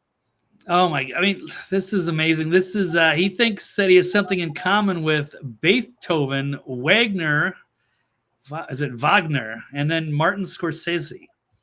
I don't know. That's ridiculous. Wait, if you're gonna say Beethoven, would you say like Mozart? Like you're thinking like Amadeus, the great '80s movie, and how Mozart was like the rock star ahead of his time, and he was like a super character. That was a great movie, but I don't know much about these other people, except for Martin Scorsese, of course, is a great director, still making stuff. But no, that kind of went over my head, Brian. I don't quite understand this, and now we're just kind of like mocking this. Like, are these people for real? So it's not age; it's instead it was the style. But it's so much different than the style that we've been accustomed to see from Joe Biden over the years. So what gives? So it's BS. And then I got another one from the AP saying that Biden at 81, he's sharp and focused, but sometimes confused and forgetful. To which Kyle Mann, who is the editor-in-chief of the Babylon Bee satire, says, how are we to compete with the AP? Yeah, which I would agree with. What the hell? But yeah, they're openly gaslighting people. But again, so I don't know. We'll see if there's more headlines. They were freaking out, right? So yeah, that's after exactly what they're doing. And by the way, Blake, we're talking about style. Go ahead, keep going. Well, it's just different from the headlines that they had. They're backtracking. So these people just have no balls, no principle, no integrity. So it's as soon as it becomes like, oh, it's okay for us to criticize Joe for being old, then it's open panic. But then now they're kind of backtracking, like, so do they go with Joe or not? And we're going to get accustomed to more of these headlines. Yeah, like the peaceful but fiery protests. Yeah. But there is a panic. I'll just pull up one more tweet here. It's from Pasobik talking about he had a conversation with a friend about his boomer MSNBC dad who hates Trump, and he's losing it. Watching the debate, thought Trump would collapse, saw the opposite. Wait, hold on. Are you? Wait, did I catch that right? Did you say Poso's dad is a never Trumper? No. He talked to a friend whose dad is a blue boomer. No, your dad's not a never Trumper. Like that. I think like Jesse Waters has said, like his mom is, openly, super blue. But yeah, I have people in my family like that. I realize, it's split families, but even with like some smart people like that, it's interesting to see. But yes, they are acknowledging the reality of the situation, and they're struggling coming to terms with it. So would you say the dam is broken then, and the Dems are ready to dump Joe? I mean, all these topics we have, they're all kind of the same. Might be loosely based on different articles here. You might have already touched on this, but this was next. Yeah, we could definitely say that. I'm not exactly sure which article I got that from, but this, it's 25 congressional Democrats poised to call Biden to quit. The dam has broken. Yes, this is it. 25, you said? Yeah, it's 20. It's at least 25 House Democrats. Okay. This is, according to Reuters. And they're admitting, the dam has broken. So you're going to see more people, including Jamie Raskin. That was a surprise. But they know what's going on. And, of course, they are panicking behind the scenes. We know this is going on. We've also had a governor meeting. So there was a phone meeting they had on Wednesday. And now they're actually going to meet in person after they had already talked about that. So they had the meeting, probably going, okay, what do we do now? And of course, you've got front runners or front runner potential candidates like Gavin Newsom or Gretchen Whitmer of Michigan, who are ready to jump in. And you had Tim Walz of Minnesota, but they had a meeting with the Democratic governors. It was a secret conference call. That was on Tuesday. And then they had a closed door meeting on Wednesday, and now they're going to be meeting up just to speak with Biden and to kind of see if he's, really with it. They want to hear directly from him. Can I pause right there rather than Kamala Harris? Yeah, go for it. You were talking about Joe Biden and his style. And does Joe Biden, is he with it? People are asking. Well, when you talk about style, in my head, all I heard was, as was the style at the time. So this is what I think of when I think of Joe Biden. We can't bust heads like we used to. Nope. We Well, hold on. our way. Here we go. Oh, is it going to maybe have to? Do I have to buffer it? What is happening here? It should be fine.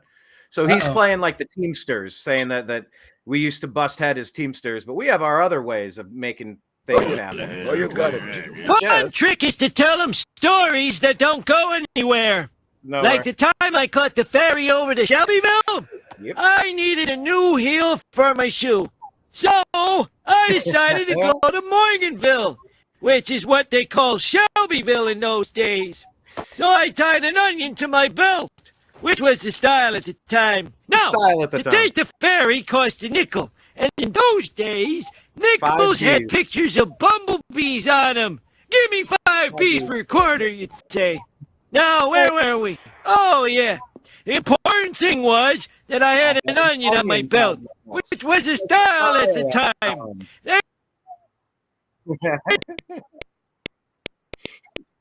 You could get with those big yellow ones. That's what I think of when I see Biden talking. It's just, we can't bust heads like we used to in the unions with the Teamsters. So now we're just going to tell you long, rambling stories that go nowhere. And that really is the side-by-side you could see. Biden walks like Burns, but he acts like Grandpa in that story. So, I mean, it's a Simpsons smorgasbord of hilarity with that guy. But, yeah, it is a crisis. Crisis meetings. Democrats are freaking, and good for them. Good for you. You reap what you sow. You brought this on your damn selves. You brought this on yourself. And you know what else they brought on themselves, Blake? Finish up the story you're on here, but also, are the Democrats going to be forced to nominate Kamala or a minority? Because they're playing this divisive racial politics game, and they have painted themselves into a corner, as we mentioned on Tuesday's show. But, it's all the chickens are coming home to roost. You remember that phrase has been used a lot of times about war. I think Ron Paul's used it. It's a great phrase, but the Democrats, man, sit back and enjoy the popcorn. Kick back, have a couple snacks and a beverage or two, because this is just, they're getting what they deserve, Blake. Yeah, I totally agree with that. So it's good to see them, scrambling, and they deserve it. And they've been propping this guy up for years, and their party is a disaster. And now they're going to have, fighting between different factions behind the scenes.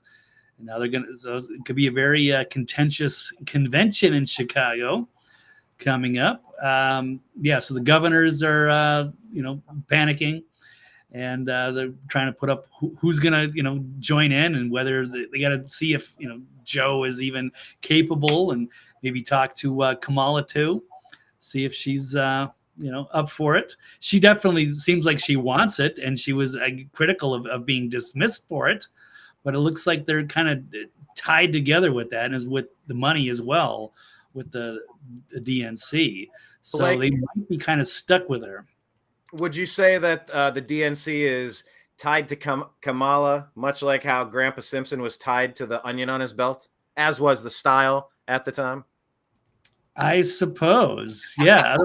Otherwise they could easily drop her. But since there's that issue with the money, that might be a problem, and they might decide to keep her out of that. But I don't know if she would just be able to be a VP with somebody else, or if she would actually have to take over. And you've got Vivek Ramaswamy revealing the 2 viable candidates that Democrats could replace Biden with, are Kamala or Michelle Obama. Oh boy! And they need her. Well, they have to have a minority. They can't have another white man over Kamala. So that is an issue. So that is such a racist way of thinking. I hate that. As a white man, as a black woman, as a white man, as a Latino sharpshooter. I don't know. As an Eskimo point guard, I have opinions on this matter. It's like everybody has to qualify their opinion before it, but like, just the racism involved with we can only pick certain demographics of things. Like, that is pure racism. And I hear you, but that's what the Democrats want. With all of their racist practices in colleges. You can't discriminate for race, but the Democrat Party, Ha, your private little club. That's exactly what they're doing. Gavin Newsom can never succeed in his own party. It's kind of hilarious. Right. Yeah. They've made that their identity. So what is it going to look like to their voters if they put another white man like Gavin Newsom on the top of the ticket over Kamala? It's saying she's not good enough. She's not good enough, but she's not. Still stuck with it. That's what they did to themselves. I don't know if it's going to be easier to defeat Kamala than it is to defeat Biden. I think whoever they put up this year is going to be a sacrificial. There's no way out. This is going to be the red wave of all red waves. The reason why I said I will take the over on 20% that this is going to be a normal election. Between now and November, there's not going to be like some major black swan event, nationwide riots funded and spurned on and encouraged by the Democrats, that there's not going to be an EMP shutting the grid down, an active war from Russia or China or North Korea, that there's not going to be a black swan economic event. I just kind of think that they know that their goose is cooked. They can't even compete. They've given everything they had. They had a bad strategy, bad people, bad policies, a bad track record. There's zero chance that the Democrats can win. I just don't know that they're going to waste their big stunt on an unwinnable election. Regardless of what happens, Trump is winning in a massive landslide, maybe all 50 states. So maybe the Democrats are just not even going to use their cheating game. They're just going to save it for the next time because nobody can survive this one. I don't know. I'm hopeful that's how it's going to go. It's an interesting point, but no, I would disagree there. They are interesting. Wrong. Well, you make a lot of good points. Incorrect. No, I know I hear what you're saying. If this wasn't so like such a cutthroat situation that we find ourselves in today, that the stakes are too high, and they're terrified of retaliation. They're terrified that Trump gets back in and goes after his political enemies the way they went after him, and it's going to be fair game. And they set that. And so they know that they're going to be in trouble. There could be, actual treason charges against a lot of these people. And that's what they were involved in. And they pushed all these different hoaxes on the people, as well as, going after Trump for these, BS, lawfare stuff or the impeachments. So they have to win by any means. And if they're going to cheat, they're absolutely going to do every avenue they can. It doesn't matter who your candidate is, whatever they can do to play to their advantage, they will. This is ends justify the means, including starting a war if they have to. They cannot afford to lose. They've already started 3 wars. They've already started Gaza by funding Iran that launched Hezbollah into Israel. They've started Ukraine because of Burisma and stealing energy supplies from Russia.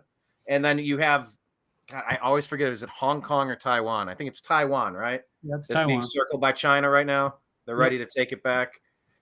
This is what the Democrat deep state is all about.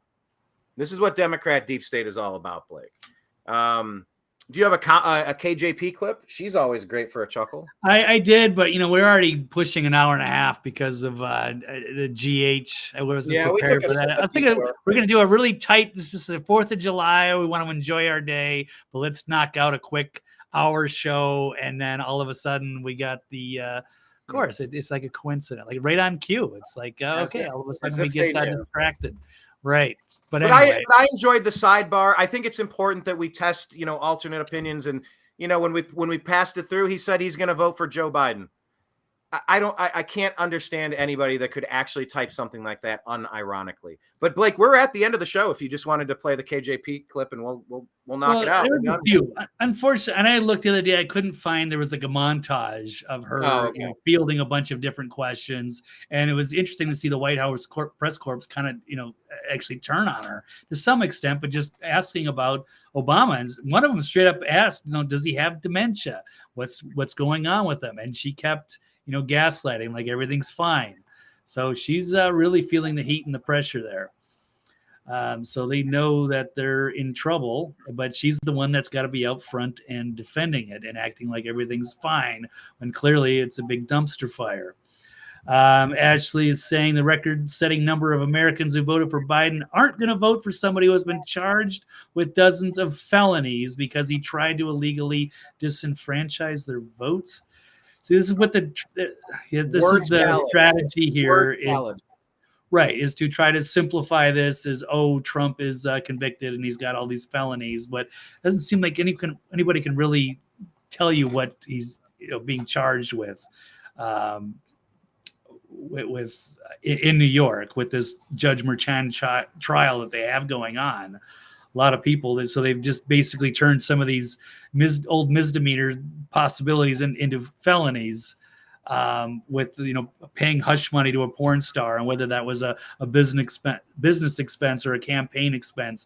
It's not actually something that's serious. It's something that they have made a mountain out of a molehill with, and people are going to see through that. There's not actually any serious felonies. If you want to talk about serious felonies, look at the Hunter Biden laptop. Look at the business dealings that Biden's been involved with. Look at what Biden did to fire the prosecutor in Ukraine when they were going after Burisma. Those are serious issues. So I hopefully the American people aren't that stupid, because a lot of people are going to go out and vote on one particular issue, and that's the strategy that Democrats are playing. It's like, oh, well, Trump's a convicted felon, so vote for the other guy. And by the way, the Supreme Court really just kind of threw all of that stuff out. They kicked the sentencing from July 11th down the road a couple of months because they need time to go through and realize there's no there. This isn't even a case. It's going to get dropped. Like, none of these are even things. The fact that no one's going to change their vote for someone who's been charged with dozens of felonies, I beg to differ. Yes, they will. Look at the record-setting number of donations that President Trump got, the average being very low. I forget the exact number, and obviously that changes week to week. But regular people are going, oh, my God, if they can do that to President Trump, they're coming after us next. We have to put him in office or else we are next. You're damn right that a record number of Biden voters, they're absolutely going to switch over to the other side because they're feeling the heat and they know that they're being targeted by this corrupt regime. So I disagree with that completely. I don't think there's any historical significance or shame with Trump being in the office. Talk about overturning an election. Like, the overturn of the election is how you ended up with Biden. So, go to cisa.gov/rumor control because they want you to know that there were countervailing views /rumor control there, because they want to say that 2020 was the only free and fair election in the history of elections, and nobody should ever question it. They know, right? Biden is God. They will tell you that. Right. And we will not. Well, no, they believe that Joe Biden got 81 million legitimate verified votes. So, well, she's laughing at us now, saying she really thinks that the conservatives who were tricked and fooled into falsely believing. Right. You mean the guy that was up by hundreds of thousands of votes in Michigan, in Georgia, in Arizona, in Wisconsin, all the major swing states that all Nevada, magically caused to flip hundreds of thousands of votes. It was a landslide runaway election win for Trump. Right. You're saying they falsely believed that we watched what we watched with our eyes. That somehow was stolen from Donald Trump. They're probably the smartest people to have ever existed. Trump won every state with in-person voting. Biden won every state with mail-in voting, with the ballot stuffing. Yeah, the ballot boxes. Yeah, so let's just do same-day paper ballots and let's have an honest election. Yeah, I would love to see that. Let's see the Democrats actually agree to that. Like, let's have a transparent election. Voter ID, signatures, same day, paper ballots, all accountable, all auditable. How about even canvassing, whatever? Kenneth wins. Kenneth asks, Ashley, have you met GH? I think it's the burner account. I think it's GH's burner account. Some sock puppet from the Tides Foundation getting paid by Soros money to, hey, that New American Media, they're on the list. Go in there and give them some guff, would you? That's exactly what we got going on here. Kenneth saying, is Ashley GH's wife? Well, time will tell. But I don't know. GH was turned out to be some kind of, I don't know if he's real or not. So he's like a neocon, but he doesn't like a lot of the neocons. Like, that wasn't making any sense. And he didn't tell us who he was voting for. No. He did say he's voting for Biden if he's still alive. Oh, GH did? Really? Yeah. In the comments, it said, Okay. I thought he didn't say. Biden. So we asked, who are you going to vote for? He goes, Biden, unfortunately, if he survives. So Wow. Okay. I know. Just happy Independence Day, people. Okay. So Right. this concludes the show that almost wasn't. I had a fun time, Blake. I'm glad we got together. Yeah, this right. was a blast. Fireworks in the show. Right. All right. Yes, we don't need to wait for sundown because the fireworks were in today's show. Thank you so much, Ashley. Thank you so much, GH. For real. We'll play tennis with you on some ideas. Like we agree to have mostly civil conversations, mostly civil, because we all get fired up from time to time. But thank you for being here. I hope you join us on another episode. Seriously, like we incorporated you into the show instantaneously. How fun is that? All right, Blake. On the way out the door, any final thoughts? Anything you're looking forward to over the weekend? Anything you're doing tonight? Tell us where we can find your stuff. Any favorite music you're listening to currently? Any new snack you found at the store? Give us something of intrigue, something of significance or poignancy to you. Boy, Brian, right on the spots. No, I know. Once again, Blake likes to prepare. I like to go right off the top. Right. Well, sometimes it just depends. Now, if I had something interesting to share, I certainly would. So, no, I'm older now, so I'm not in like Vegas. It'd be different if I was, 30 years old and I was in Las Vegas still. Then I would probably go out and do something, watch the fireworks show on the Strip. That was always interesting. And then, go party around, go downtown, there was always good things to do. Now I'm more mellowed out. I am in my small town to myself, just probably going to keep things relatively quiet around here. But Brian, you're in the big city there in Louisville. I mean, if I had something to do, maybe I could go to Nashville, but I don't have that excuse. It's not that good. I'd rather just watch it at TV at this point. So, do you want to see Weezer perform the entire Blue album in Nashville? I don't know if there's still tickets or not. It's the 30th anniversary of the Weezer Blue album, and they're playing the entire album in Nashville. Also coming in soon, and I think in September, is going to be Tyler Fisher, if there's still tickets available. Those are two things I would go to Nashville to see. Okay, well, I was thinking about going to the Black Keys concert, right? And I was looking at, but that whole tour got canceled. I mean, Ticketmaster and Live Nation have gone so extreme greed that they've had to cancel a lot of different shows for other bands as well because the tickets were just outrageous. So yeah, with Black Keys, I was all excited, like, oh, okay, well, I'll go see them somewhere, and I can go Nashville or Knoxville or Louisville. I'm looking at tickets, and they started at like $88, I think. And it was like insane. Like I got to go to the nosebleed, pay $88, then who knows how many other taxes on top of that. Then you're going to go to the concert. These t-shirts are like $45 probably minimum. I mean, it's insane. People can't afford to go to concerts. So they ended up like canceling their whole tour. Did want to go, didn't go, but I don't know. Yeah, we'll keep an eye on that. Yeah, they would have sold that out for sure. But yeah, let's talk off air because of some of those shows coming up to Nashville. Now that you mentioned it, they are on my radar, and if we wait, the tickets will be gone if they're not already. They might already be gone. But yeah, if Blake's saying that he's mellowed out, I'll tell you where he has not mellowed out. That would be on X. He's a firestorm over there on X. So make sure you're following him at TV's BLAKE WALLEY. That's at TV's Blake Walley. And all of his archives are at thenextlevelnews.com, where you can find him there. All right, cool. Well, Blake, I appreciate you. Thanks for joining us today. This is a good one. Okay, well, it was a good time. It's all right. Well, am I doing anything tonight? I guess I did avoid that question. Not particularly. I did have an interest in maybe catching that Kevin Costner movie in the theater. All right, but that's not like a 4th of July activity, right? Or is it? I mean, there's nothing more American than Americana than settling the West, the manifest destiny of go West, young man. Taming the Wild West, as it were, in the lawless lands. I mean, that is the story of America. Good, bad, and ugly. Right. What about Kenneth B? Are you going to the Saints Stadium there in St. Paul? Because he's in Minnesota, right? Going down to what's going on in my old neck of the woods there. Oh, that's where he is, I Minnesota. did see fireworks, and I think it was 2016. And I was in July 4th, and I was at the St. Paul Saints Stadium. They had a fireworks show. Oh, okay. Interesting. I didn't know he was from, or if you did mention that, I forgot that you had mentioned that. I didn't know he was from your backyard, as it were. Kenneth, being from Minneapolis here.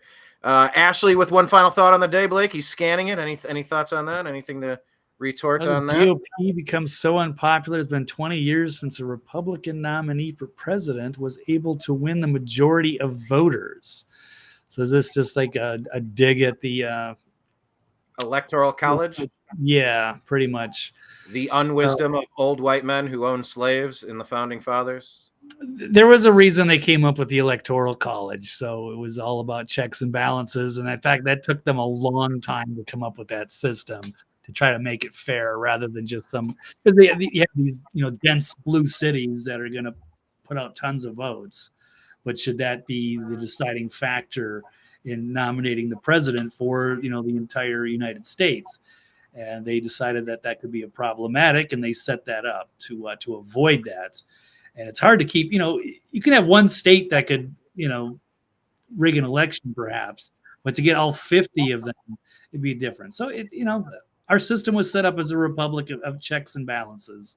And so I'm in favor of keeping the Electoral College the way it is, unless somebody has a great argument for why they should do that. But at first, it would have to start with actually having election integrity so that we can agree on the results of the election. And we didn't see that. We haven't seen that. With Democrats criticizing it for so long, and then all of a sudden, but when they win, then it's the safest, most secure election ever. Yeah. I am increasingly right. Sorry, repeat that. Oh, and even with the computers, the Dominion, and all the different ways that things have changed over the years, and without requiring ID and without looking at signatures and the way that the ballot harvesting work and the dirty voter rolls, that there's too many factors in play for me to just say, this is, how we should do things, or we can make these statements about safe and secure. And I would add that I've grown increasingly skeptical / to the point of complete disbelief that there really are these massive number of Democrat voters in these deep blue cities. I think they've absolutely figured out how to create ballots. I think they've figured out how to tabulate what they call votes. I do not. I am increasingly skeptical that these blue cities are as backward as they have been for 20 years, for 60 years. In some of these cities have been run with straight Democrat rule right into the toilet for the better part of 100 years. So yeah, part of it's harvesting. I mean, they might just go to an apartment building and everyone gets their ballots, and nobody's going to actually go vote, so they just buy the ballots. It's just manufacturing. So if people don't show up to actually vote in person with an ID and sign and everything's documented, then I don't take the results that seriously. So I don't really care exactly what happens in the past. But if that makes you feel better, Ashley, then I don't. And I'm not really saying I'm part of the GOP either. I'm just going for whoever the better candidate is. And I liked the 4 years of Trump, and I have not liked these 4 years under Biden. So correct. I have not liked these 4 years. I don't know why anybody would want another 4 years of this. No, I could not fathom a fourth Barack Obama term. I've had enough. Thank you very much. 2 was plenty. 3 is I'm gagging on this. Like I cannot have another bite. I'm ready to barf like one of those Monty Python movies or something. So yeah, Kenneth, and they blew it. Yeah, so we will keep an eye on all of those blue cities. You see that overlay map, Blake? The whole country, it's red. And there's a couple of deep blue areas in Houston, Los Angeles. Pick your big city. Otherwise, the entire map is red. So take away some of this voter harvesting and however they're manufacturing the big city votes that may or may not be even remotely legitimate. Maybe the whole country's common sense. And you just have a few racial arsonists out there who figured out a way to just rile people up and cause brain damage to the people that claim to support them. It's just it's absurd what they've done to really harm the success and the the current stability and livelihoods and the future success of ongoing generations by pushing what the Democrats have. They have fully lost they've lost their ability to govern. They really need to be punished in a way that should shut the party down. That party should be retired at the end of this. And I think a lot of people being lied to about what Joe Biden was, Joe Biden is, and Joe Biden isn't. I think the betrayal factor of just how, to what extent that Democrats have been willing to go to lie about what Joe Biden is bringing to the table. I think generationally, I think the Democratic Party is toast, and I think it will be for at least 3 cycles. There's no bouncing back from this. So time will tell, but that's my spidey sense. All right, Blake, we'll let you go. Thank you so much. Appreciate you from joining us. Enjoy your Independence Day today. You too, Brian. Absolutely. You and Kevin Costner. All right. I may or may not. I don't know, man. It's such a hassle to go out and go see a movie. It's just, I kind of got the visual of like what the vast open expanses would look like on the big screen, and just relaxing in air conditioning for a couple of hours, eating that buttery popcorn and just chilling. Eating that edible right before and really kicks in right when the movie starts. Right. Bam. Rocket ship to the moon, sir. Yeah. Rocket ship to the moon. All right. Blake, thank you so much. To be continued. We'll talk to you soon. Thanks, guys. All right. Take care, everybody. All right. Goodbye. There he goes, everyone. That is TV's Blake Walley. Please consider following him on X at TV's Blake Walley. Also, thenextlevelnews.com. The thing Blake does not like me mentioning when he's on the air is that if you would like to support independent journalism, you can go to Cash App. He's $ Blake W99. If you want to assist the new American media in any way, we appreciate that as well. I guess we're on Venmo, according to Kenneth. He definitely urged us to get into that realm, and we have. So you can just go to @Brian Engelman, BrianEngelman. That's where you send a couple of ducats, buy us some coffee, or make a car payment or something to help us keep the lights on over here, because the hundreds turn to thousands real quick. And we want to keep giving you the content, but there is an opportunity cost every hour that we are not doing something else. We do this. And every time we give you this, we can't be doing the other thing that needs to generate the revenue to keep the existence going. So it's a whole dynamic. You can also go to patreon.com/the new American media and sign up as a reoccurring subscriber. That's pretty cool, I think. But the places we need you to follow us, just hit like, hit subscribe, however you're watching now. That may be on Spotify. Our podcast is The Agree to Disagree Show. Hit subscribe. Kenneth B. Venmo bro. Exactly. Spotify, subscribe to the podcast, The Agree to Disagree Show. On Truth Social, we are The New American Media. On Rumble, we are The New American Media. Please click subscribe. Trying to grow on that platform. That's a backup for our YouTube account, youtube.com/@the new American Media. 14 years and 1,400, close to 1,500 episodes in our history. Also on X, we are at American_media_. On Telegram, the new American Media is TNAM and TNAM Chat. So that's TNAM and TNAM Chat. TNAM, of course, for the new American Media. That's where you find us there. That's our backup to Facebook. Facebook, we have a page, The New American Media. Please subscribe to that, like that, comment on that, engage with that, share that, invite some people to like it if they're smart. We'd appreciate that. We have many groups on Facebook, private groups. You can go to the groups and type TNAM, and you'll find TNAM Grow Something, TNAM Food and Drink, TNAM Humor, TNAM Wrestling. We have all sorts of groups, TNAM, and they're private. So when it asks, how did you find this group? Say, I was watching the show and Brian invited me, and we'll let you in. So that's how you find us on Facebook and on Instagram, The New American Media. So thank you so much, everyone. Happy Independence Day. Just it means a lot to get together with your community and pledge your lives, your honor, and your what am I missing? Your lives, your fortunes, and your sacred honor. Getting together with your community to pledge your life, your fortune, and your sacred honor. That's what the story of Independence Day is all about. That's the story of America. So whatever that means to you, step it up. We're in July, so July to August, September, October. That puts you right in November. And we got an election to save this country. So, the time to be bold is now. The time to go a little above and beyond is now. The time to support people that you appreciate is now. Oh, that's a good one, by the way. What did you say? We'll end with Kenneth, but I saw one more Ashley comment here. See, this is why I'm wondering if Ashley is just the other guy, the GH, because they have a list.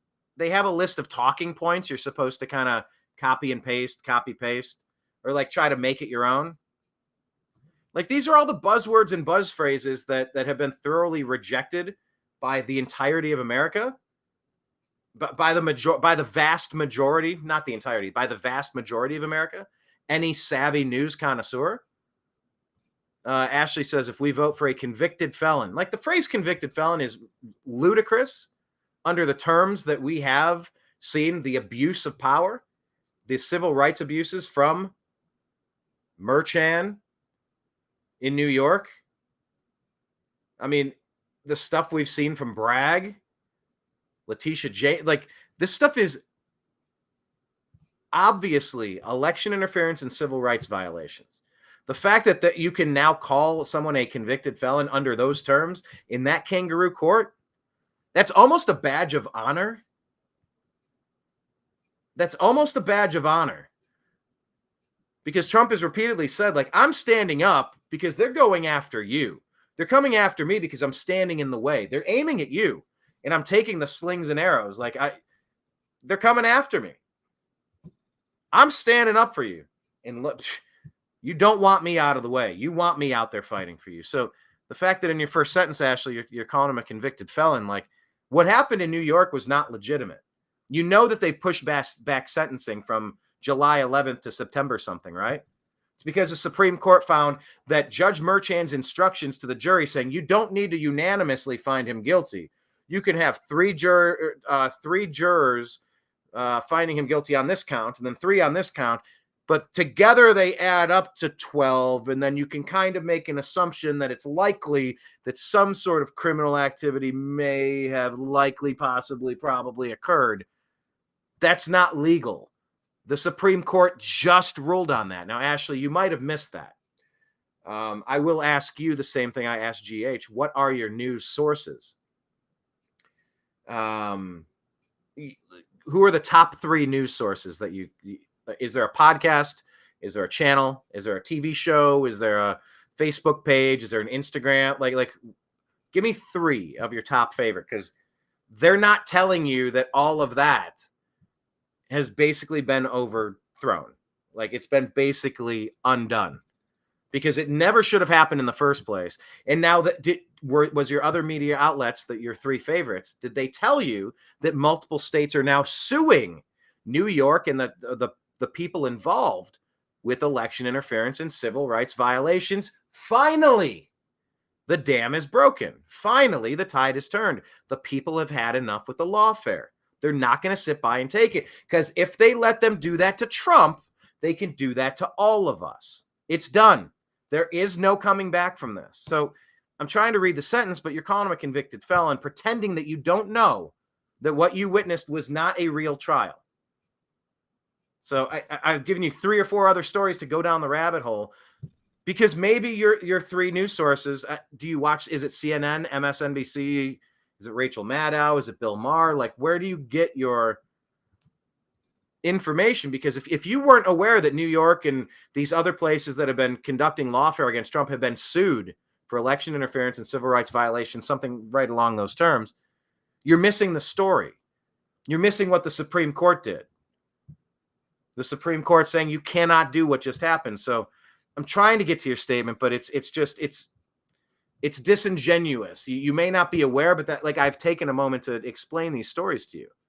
They're being sued. Like, this is a coup attempt. This is treason. This is very bad. There's regular politics to try to win an office position, and then there's treason. Like, we are in really dark territory. By the way, that's not what Pelosi set up on January 6th to frame Trump either. We're talking about legitimate coup, legitimate treason. So I'll try to get through the rest of your thought here. You're saying if we vote for a convicted felon who was found liable for SA. Yeah, this is just the talking point. I feel like you're either GH or you're just like GH. Inconceivable. Thank you, Kenneth. I find it inconceivable that you're not the same person and that you're not just a sock puppet account being paid by Act Blue or something, $100 to, hey, if they go live, click it and just give them a hard time in the comments. So you're saying he's a convicted felon, which it didn't happen, found liable for SA. By the way, that's getting all thrown out on the appeal. That thing that happened with that lady in that department store right out of the episode of Law and Order, they didn't even let Trump present his defense. They wouldn't let him call witnesses.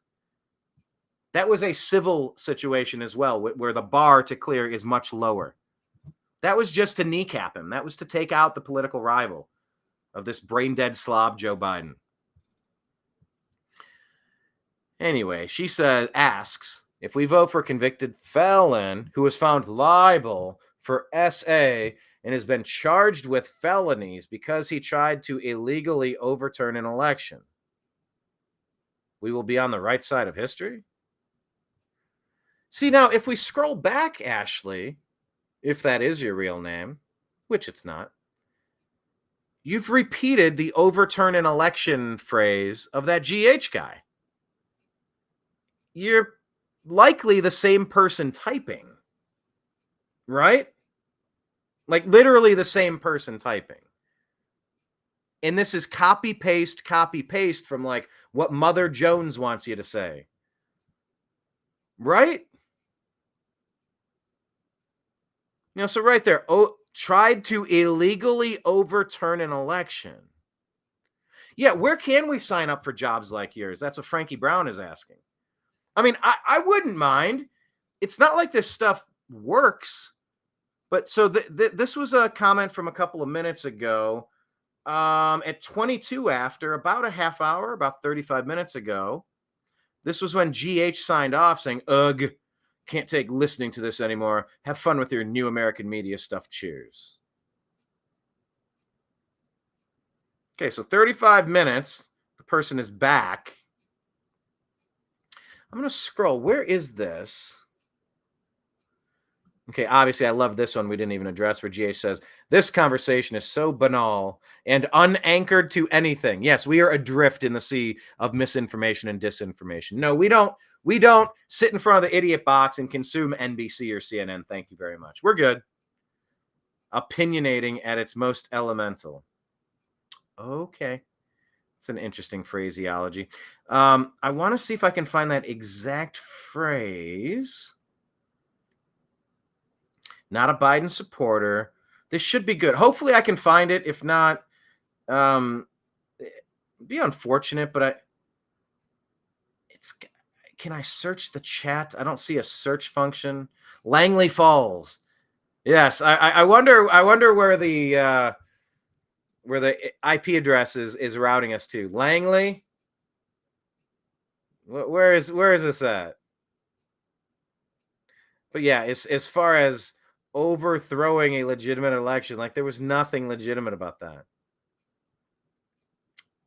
Okay, I'm getting close. I think it was right around here. Okay, this is where GH is laughing at Kenneth, saying, GH, how was that CIA training? GH, ha ha ha ha. Of course, Google is nothing more than a government shell.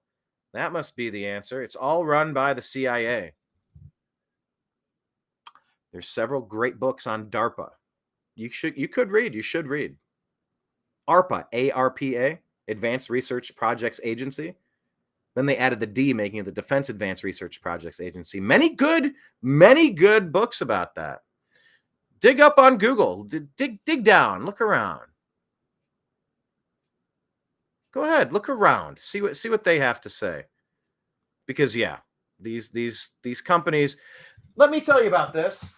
I've meant to show you this or do a show on this or I just haven't gotten around to it. I met this guy, homeless guy. He had a sign that said like homeless man for Trump 2024 or something like that. And I started talking to him. And he said, for $1, I'll draw you a sign or something. So I'm like, yeah, do something for the New American Media. Trump in the Bronx. It's when we were in the Bronx. So this guy goes by the name of Bones, by the way. Bonez right there. Bones Justice. Number 89.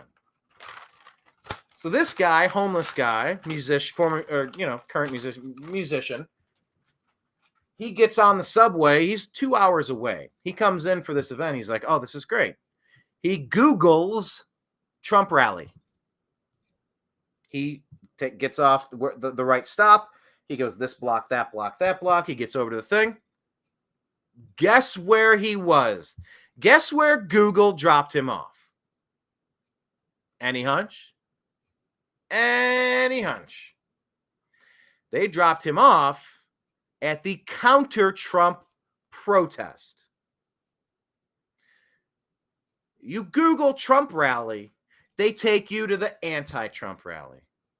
They say that Google search modification, lying in their search results algorithm, burying actuality, burying reality, it can sway as much of 25% of the vote. You want to talk about election interference? That's exactly what Google is doing.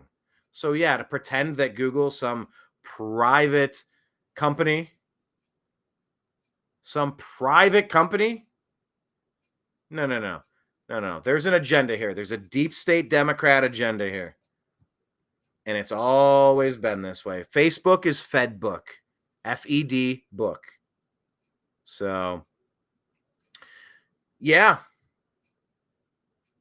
Anyway, we'll just end it on this. I wasn't able to find the comment I was looking for. So maybe you're different people. I'll give you the benefit of the doubt. Thanks for watching. Just go back to Deb saying perfect timing to catch your show today live. Awesome. Very much appreciate that. So, on behalf of Blake Walley and everybody here at the New American Media, I want to say thank you. Everybody out there in the chat room. Kenneth reminded me last time, put the chat overlay on the screen so you can just kind of see it in real time. Look at that. How did that work today? Did you guys like it on the screen for the entirety of the show? I think it brings a certain panache, eh? A certain flair. Perhaps. I liked it. I'm scrolling one last time to try to find I wasn't able to find that comment that I thought I was going to be able to find, but I digress. The point remains. If there's anyone here that wants to engage in a mostly civil conversation, we're here for it. We will tell you what you're missing in your news sources because they're not telling you the truth, the full truth, and nothing but the truth. They're giving you slant. They're giving you propaganda. They're feeding you lies. This is the same media that told you Biden was okay. He's never been okay. Ask Ashley. Ask the people in Burisma. Look what happened in that corrupt Ukraine when they fired the prosecutor who figured out the energy resources he was stealing through Burisma. Like these are bad people, and they've been lying to you about them the entire time. 51 intelligence officials. Oh, that Hunter Biden laptop that has roughly 500 verifiable crimes on it visibly. That has all the classic earmarks of Russian disinformation. Vote Biden. You want to tell me about Google censorship? Google manipulation, social media manipulation. Yeah, it's been in our face and we're done with it. So I'm feeling optimistic, people. I'm feeling optimistic that this country is going to be put back on the right track in just a couple of months with the second Trump administration, older, wiser, surrounded by better people. I don't think it's going to be harder to be surrounded by better people. And don't forget, here's one key component, and I will end today's show with this one thing. And by the way, I did like that Kenneth said, May the 4th be with you. I love that. I was trying to get to that, and I lost it. Let me see if I can put it up there. There we go, about Trump and the people who are surrounding him. Don't forget that 2020 showed a wave of MAGA politicians taking over for Democrats and rhinos, Republican in name only, neocons, deep state assets, traitors. Then in 2022, There was another purging, another cleaning of the house. Goodbye neocons. Goodbye deep state, wolf in sheep clothing, Republican in name only, Romneys, Cheneys, Kinzingers. These people are all overwhelmingly scent packing retired. Well, they retired on their own. Sure you did. You looked at the polling. Nobody likes you. Everybody hates you. I guess you'll go eat worms. Remember that song? Nobody likes me. Everybody hates me. I guess I'll go eat worms. I don't know what that's from or why I know it, but it just popped into my head. Much like an onion tied to my belt, which was the custom at the time. Now, anyway, where was I? Oh, yes. So I had 5 B's for a nickel, they'd say. Anyway. The people surrounding Trump in Congress have leveled up. The number of deep state Democrats has been decreased.